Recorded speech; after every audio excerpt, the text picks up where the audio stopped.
When I started Microsoft, I didn't think of it as all that risky. I mean, I was so excited about what we were doing. It's true I could have gone bankrupt, but I had a set of skills that were highly employable.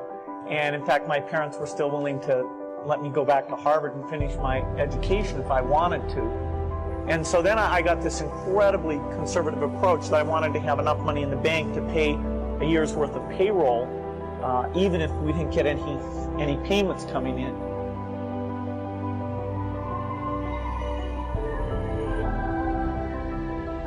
One of my biggest memories of Harvard came in January 1975 when I made a call from Courier House to a company in Albuquerque, New Mexico that had begun making the world's first personal computer.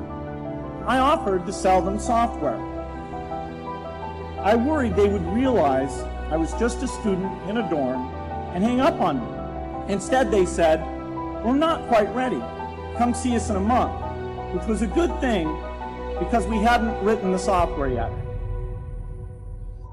From that moment, I worked day and night on the extra credit project that marked the end of my college education and the beginning of a remarkable journey with Microsoft.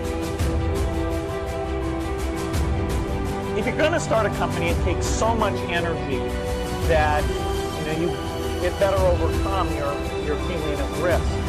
I don't think that you necessarily, if you're going to start a company, should do it at the start of your career. I think there's a lot to be said for working for a company, learning how they do things.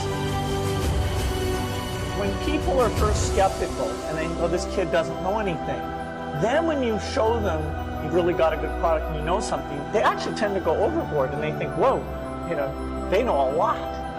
Let's really do an incredible amount with these people." So our youth, at least in this country, was a huge asset for us once we reached a certain threshold. Those problems that come with starting a firm, you better think of those as part of the pleasure, part of the challenge that is part of the excitement.